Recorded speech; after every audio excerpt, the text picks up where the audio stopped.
ولا اذن سمعت ولا خطر على قلب بشر.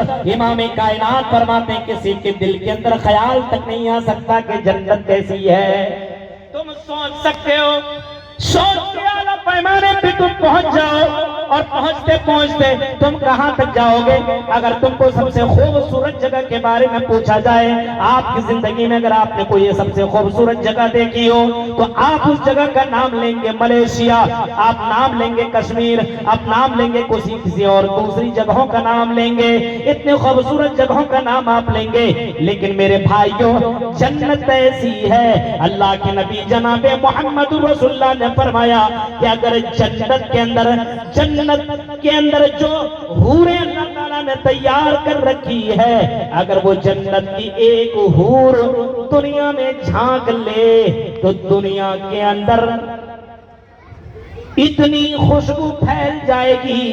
دنیا کے اندر اگر دوپٹہ پھینک دیا جائے، جھانک لے تو دنیا کے اندر اتنی خوشبو پھیل جائے گی، پوری دنیا خوشبوؤں سے معطر ہو جائے گی، پوری دنیا خوشبودار ہو جائے گی. میرے بھائی کو ذرا تصور کرو، صرف یہ ٹیلر ہے، ٹیلر صرف جھانک لینے سے پوری دنیا خوشبوؤں سے معطر ہو جائے گی، پوری دنیا مہک جائے گی. اب تصور کرو کہ جنت کتنی ہی زیادہ زبردست ہوگی.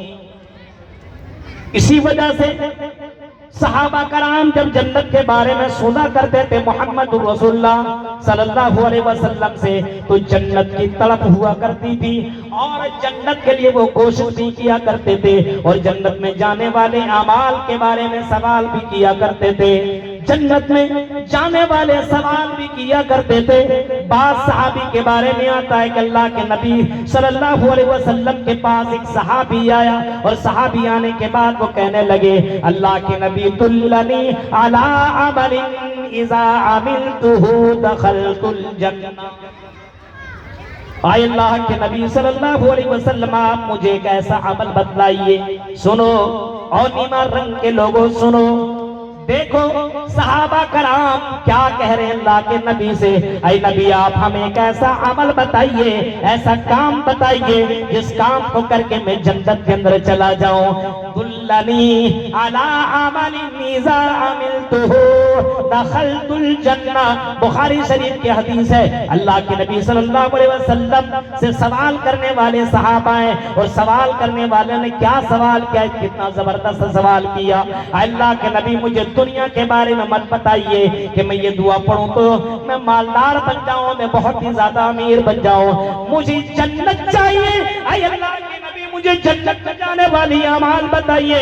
دلنی علی عمل اذا عملتہ دخلت الجنہ. اے نبی آپ ہمیں ایسا عمل بتا دیجئے جس عمل کو کرنے کے بعد، جس کام کو کرنے کے بعد میں جنت کے اندر داخل ہو جاؤں. آج ہمارے یہاں سوال کیا ہوتا ہے، مولوی صاحب کوئی ایسی دعا سکھلائیے کہ میں کروڑ پتی بن جاؤں. ایک لڑکے نے سوال پوچھا ہم سے کہ مولوی صاحب کوئی ایسی دعا ہے جس کو میں پڑھ کر کے ایک لڑکی کو پٹا لوں. کتنا گڑبڑ مسئلہ ہے.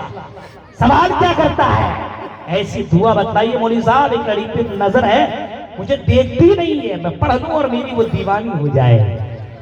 سوچو میرے بھائی جو سوچ، محمد رسول اللہ سے سوال کرنے والا صحابہ ہے اور معیار دیکھو، معیار کیا پوچھا، اے محمد صلی اللہ علیہ وسلم آپ ہمیں ایک ایسا عمل بتائیے جس عمل کو کرنے کے بعد میں جنت کے اندر داخل ہو جاؤں.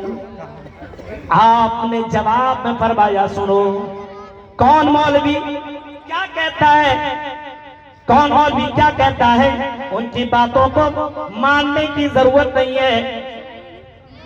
محمد رسول اللہ نے جنت میں جانے کا جو طریقہ بتایا ہے میرے بھائیوں، وہی طریقہ اگر کوئی بھی آدمی کرے گا، اسی طریقے پر کوئی بھی عمل کرے گا، چاہے وہ جموئی کا رہنے والا ہو، نوادہ کا رہنے والا ہو، پٹنہ کا رہنے والا ہو، دلی بمبئی کا رہنے والا ہو، یا دنیا کے کسی بھی خطے کا رہنے والا ہو، محمد رسول اللہ نے جو طریقہ بتایا ہے اگر وہ طریقہ کرے گا، اگر وہ عمل کرے گا، وہ کام کرے گا تو وہ آدمی جنت کے اندر ضرور داخل ہوگا۔ کیونکہ کسی ایرو گیروتی میں بات نہیں بتا رہا ہوں، بلکہ جناب محمد رسول اللہ صلی اللہ علیہ وسلم کے جملے کو میں آپ کے درمیان پیش کر رہا ہوں۔ اللہ کے نبی نے فرمایا کہ تعبد اللہ۔ اے صحابی، تم پوچھ رہے ہو کہ جنت میں جانا تو کیا کرنا ہے؟ سنو، اگر جنت میں تمہیں جانا ہے تو تم اللہ کی عبادت کرو۔ کیا کہا؟ اللہ کی عبادت کرو، تعبد اللہ۔ ہم اللہ کے بندے ہیں اور سب سے پہلا کام ہمیں کیا کرنا چاہیے؟ بندگی کس کی؟ اللہ کی بندگی ہونی چاہیے۔ ہاں، ہمیں اللہ کا بھکت ہونا چاہیے۔ ہم اللہ کی بندگی کریں، ہم اللہ کی فرما برداری کریں، ہم اللہ کی عبادت کریں، ہم اللہ کی پوجا کریں۔ تعبد اللہ، فرمایا کہ تم اللہ کی عبادت کرو، اللہ کی عبادت کرو۔ اب اللہ کی عبادت کرو کس نے کہا؟ جناب محمد رسول اللہ صلی اللہ علیہ وسلم نے۔ اللہ کی عبادت کرو سب سے پہلے، اور عبادت کرنے کے لیے ضروری نہیں ہے، عبادت ضروری نہیں ہے کہ تم صرف اور صرف مسجد میں جا کر کے عبادت کرو۔ عبادت کرنے کے لیے جہاں چاہو، جس جگہ چاہو، تم اللہ کا ذکر کر سکتے ہو، اللہ کا نام لے سکتے ہو۔ تم راستے میں ہو تب بھی تم راستے میں اللہ کی عبادت کر سکتے ہو، لیکن خاص جگہ اللہ تعالیٰ نے بنائی۔ اللہ تعالیٰ نے حکم دیا کہ میرے لیے تم گھر بناؤ، عبادت تم گھر میں کر رہے ہو تمہیں ثواب ملے گا، لیکن تم مسجد میں جا کر کے نماز ادا کر رہے ہو تو تمہیں 25 گنا ثواب ملے گا۔ 1 گنا، 2 نہیں، 3 نہیں، 4 نہیں، 5 نہیں، 6 نہیں، بلکہ 25 گنا۔ اور بعض حدیثوں کے اندر آتا ہے کہ 27 گنا آپ کو ثواب ملے گا اگر آپ مسجد میں جماعت کے ساتھ نماز ادا کر رہے ہیں۔ 27 گنا، 25 گنا آپ کو ثواب مل رہا ہے دنیا کے اندر جن جن مسجدوں میں جا کر کے آپ نماز ادا کر لیں۔ لیکن اگر آپ نے یہی نماز اگر خانہ کعبہ کے اندر آپ نے پڑھ لیا تو انڈیا کے اندر جتنا ثواب ملے گا یہاں سے 1 لاکھ گنا ثواب زیادہ آپ کو مکہ کے اندر پڑھنے کا ثواب ملے گا۔ میرے بھائیو، وَأَنَّ الْمَسَاجِدَ لِلَّهِ فَلَا تَدْعُوا مَعَ اللَّهِ أَحَدًا۔ فرمایا لوگوں، مسجد یہ اللہ کا گھر ہے اور ان گھروں کے اندر صرف اللہ کی عبادت کیا کرو۔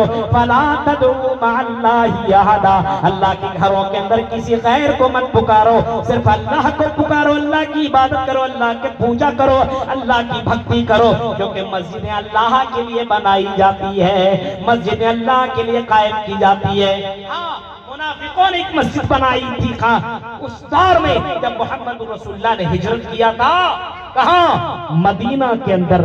اس موقع پہ اللہ کے نبی نے جو پہلی مسجد بنائی، مسجد قباء، اور اسی کے بغل میں منافقین نے ایک مسجد بنائی جن کا نام تھا مسجد زرار۔ کیا نام تھا؟ مسجد زرار۔ اور منافقوں نے یہ مسجد اس وجہ سے بنائی، نبی کو تکلیف پہنچانے کے لیے، مومنین کو پریشان کرنے کے لیے، فتنہ پھیلانے کے لیے، فساد برپا کرنے کے لیے، اللہ کے نبی کو چکمہ دینے کے لیے، نبی کے خلاف سازش رچنے کے لیے ان لوگوں نے مسجد بنائی جس کا نام مسجد زرار تھا۔ اور وہاں پہ مسلمانوں کے خلاف لوگوں نے بہت سی چیزیں جمع کر رکھی تھی، بہت سے سامان اسلحے اس نے جمع کر رکھے تھے۔ ان کا مقصد یہ تھا کہ مسلمانوں کے درمیان فساد پیدا کر دیا جائے، ان کے درمیان انتشار پیدا کر دیا جائے، اس وجہ سے وہ مسجد بنائی گئی۔ قرآن کریم کے اندر اس مسجد کے خلاف میں اللہ تعالیٰ نے آیت اتار دی اور فرمایا کہ لوگوں، ایسی مسجد کے اندر مت جاؤ جو مسجد اللہ کے لیے نہیں بلکہ لوگوں کو پریشان کرنے کے لیے وہ مسجد بنائی گئی ہے، وہ مسجد زرار وہ ہے۔ اس کے علاوہ جتنی بھی مسجدیں آج کل بنائی جا رہی ہے، پبلک بڑھتی چلی جا رہی ہے، عوام بڑھتے چلے جا رہے ہیں، میرے بھائیوں اگر کوئی اتنا بڑا قدم اٹھا رہا ہے تو سمجھ لو وہ جنتی والا کام کر رہا ہے، جنت میں جانے والا عمل کر رہا ہے۔ اللہ کے نبی نے فرمایا تھا من بنا للہ مسجدن بن اللہ لہو بیتن فی الجنہ، جس نے مسجد اللہ کے لیے بنائی ہے، اللہ کی عبادت کے لیے بنائی ہے، بن اللہ لہو بیتن فی الجنہ، تو اللہ تعالیٰ اس کے لیے جنت میں گھر بنائے گا۔ یہ محمد رسول اللہ صلی اللہ علیہ وسلم فرما رہے ہیں۔ فرمایا صحابی تعبد اللہ، تم اللہ کی عبادت کرو۔ پہلا آج ہمارے اللہ کی عبادت ہوتی ہے، اللہ کی عبادت کہاں ہو رہی؟ جمعے ایسا لگتا ہے جمعے ہی کے دن نماز ہے، جمعے ہی کے دن عبادت ہے، جمعے ہی کے دن نماز ہے، جمعے کے دن ہی قرآن ہے، بس سنیچر اتوار سوموار منگل بدھ جمعرات سب غائب۔ نہیں، کیوں بھائی؟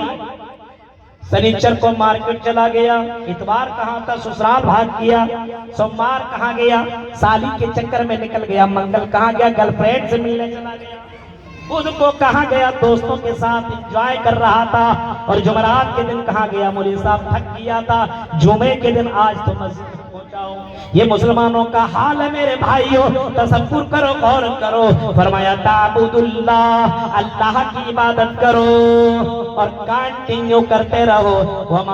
اللہ تبارک و تعالیٰ فرماتا ہے جب تک تمہیں موت نہ جائے تب تک تم اللہ کی عبادت کرتے رہو، اور ہر کسی کے لیے عبادت کرو۔ عبادت